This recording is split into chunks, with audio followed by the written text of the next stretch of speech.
There is a lot about the Bible that perplexes me. But maybe the most perplexing story in the Bible is the story of Moses. Now, I don't mean the stories that Moses is most known for, like the let my people go stories or the burning bush, or even when he receives those clear instructions written on stone tablets by the very hand of God. I mean, wouldn't that be nice? These stories are strange, of course, but they also make a kind of sense to me, which doesn't mean to say anything about whether or not they are factually true, but just more that they are the sort of stories that a people, that is, the Hebrew people in this case, would want told about one of their most heroic leaders of all time.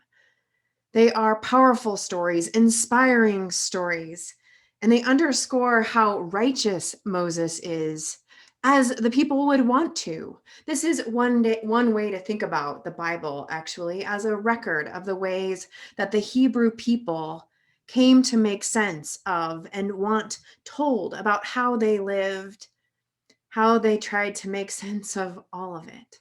Which is why it is so perplexing that after all Moses does to lead the people out of slavery, after wandering in the desert for 40 years, the whole time with them swearing about how slavery was better and about how he was infringing on their rights, finally, the Hebrew people find themselves on the border of the promised land, and Moses isn't there. Because just before that, see, Moses dies. Right. He gave his whole life to getting his people to the promised land, and Moses does not get to go. And not only that, but he doesn't really even know for sure if the people go either.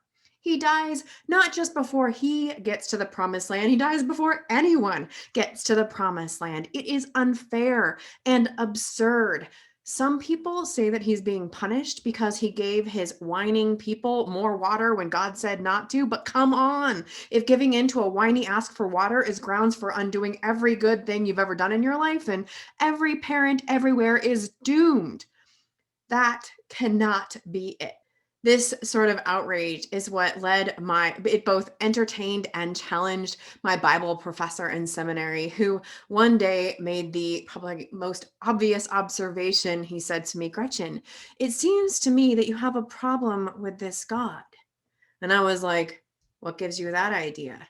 It wasn't actually God that I had a problem with. It was more the ways that the stories always made it seem like God had all the power and humans had none.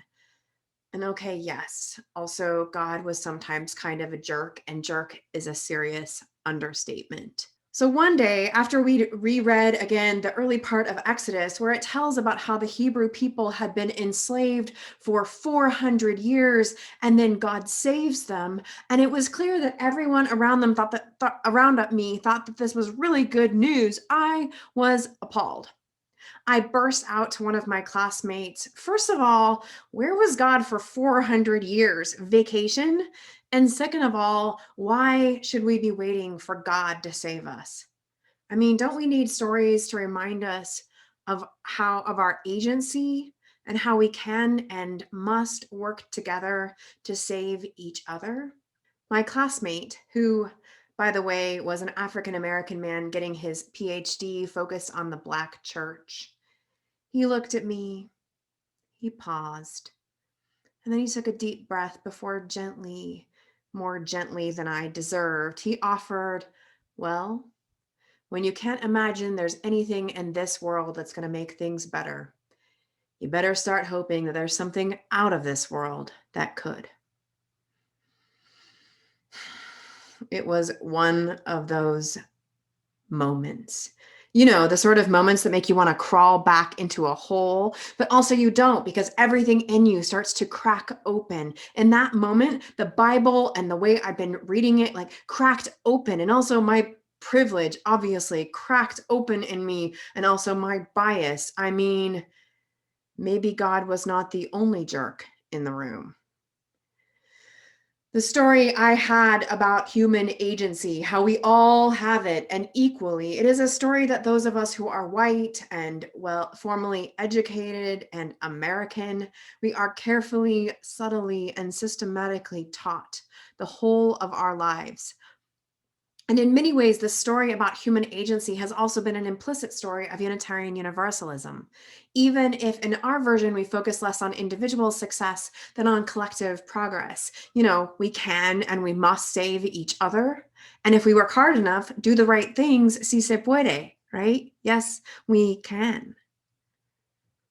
I've thought about my classmates' words so often since that conversation, each time feeling like I grasp what he was saying just a little bit more, feel it more close in. Some of that, of course, has to do with the work I've done over these years on race and racism and white supremacy and whiteness, but also it is about getting older, confronting changes in my body, not to mention parenting teenagers, which is a daily lesson in how little control any of us have. And also, it's the last few years. I mean, all of it.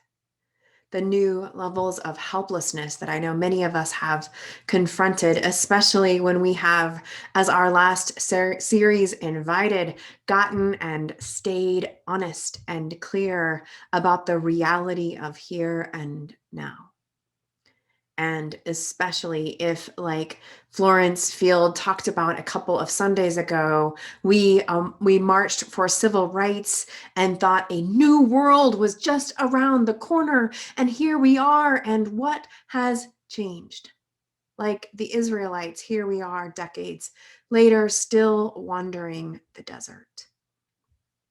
All of these things and countless others have taught me the real reason that Moses doesn't live to see the outcome of his life's work. The real reason is that there is no reason.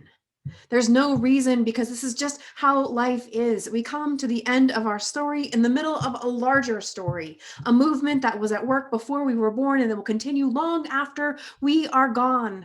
We do what we can in the time that we have, and then we let go.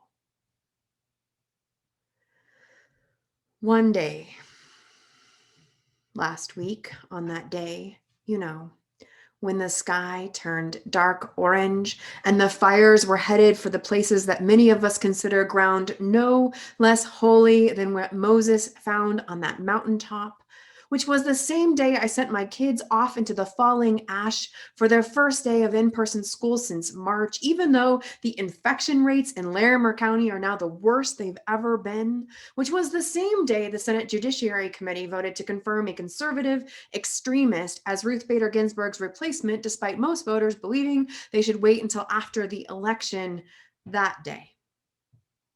With all these moments circling around me, I heard my classmate's words in my ears like he was talking to me right now.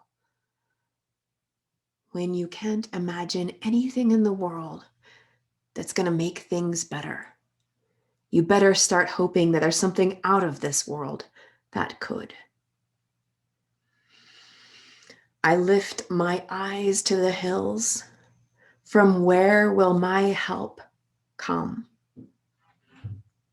The psalmist's question is an especially vexing one if you, like me, have a problem with God, at least in the traditional sense. In my rational self, my higher self, I might say, the arc of history, which is long but bends towards justice, that's what will help. Or I might listen again to Scott's beautiful opus describing the great story of the universe and remember how fleeting this moment is, how insignificant any of this really is, how insignificant we are. But in the end, as the poet Stephen Dunn writes, you can't say to your child, evolution loves you. In other words, it's a beautiful story that is factually true, but it can feel so far away.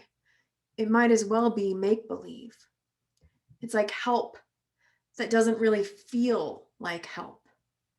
It's only when I find ways to thread together my original human-focused impulse towards agency and collective liberation, which need not be totally thrown away, with the beyond human story of life in a greater sense. I mean, when I look at the ash falling from the sky and remember that it is not disconnected from the dark, spooky, kind of gross smoke that Scott says is between the stars, which is not disconnected from the blood pulsing through the firefighters doing the impossible right now, holding the line on all that holiness, when I refuse to separate myself from the universe in any way, and yet know how much more than not me of the universe there is than there is me.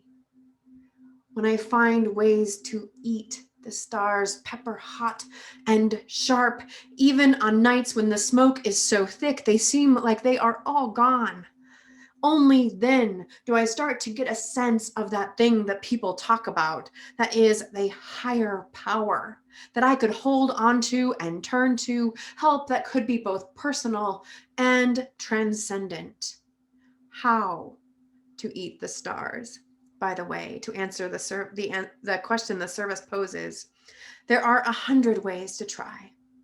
Look up at the night sky. Lie down, like Rebecca Ellison describes. Visualize. Imagine. Or when the stars are hidden in smoke or sun, we can try centering prayer or creative writing or dancing wildly with abandon. Like all things worth doing, it just takes practice and commitment and intention, some courage, and maybe more than in other practices, it takes a sense of wonder, so that you invite in that ancient life of primordial power and possibility, that movement of love and justice that, just like the stars, even when we cannot see it, pulses on and on and on and on, like the beating of your heart. One last story. It was 1966, and the young activist Jim Forrest was at the point of despair about the state of the Vietnam War, when he reached out to the Catholic mystic Thomas Merton for advice. Merton responded, but maybe not in exactly the way Forrest expected. He wrote to him, Jim, do not depend on the hope of results. You may have to face the fact that your work will be apparently worthless and even achieve no results at all, if not perhaps results opposite to what you expect. As you get used to this idea, you start to more and more to concentrate not on the results, but on the rightness, the truth of the work itself. In these last few months of 2020, amen, and these last few days of the election cycle, amen, amen, amen, and with winter coming, I know that many of us are like the activist who wrote to Thomas Merton, about our own life or about life itself. We are on the verge of despair. And so, in the spirit of Merton's response, I invite us to remember in these days that when we commit ourselves to a movement that is worthy of our lives, our whole lives, then like Moses, we're not going to live to see how it all turns out, which is not punishment. It's just the power of the movement of life going on. So whatever results come, let us remember that these results are always provisional, always about a moment. Because the other thing the last few years have taught us is that things that seem like victories at one point later might look like we're going backwards. We must not depend on the hope of results. Now, all of this, it might sound sort of feudalist, but actually I mean exactly the opposite. We hold within us the power of stars. And so we must keep offering our life, momentary as it is, infinitesimal, a speck of dust, star dust, for whatever good we can find. Find the movement in this moment. And then trust, and then let go.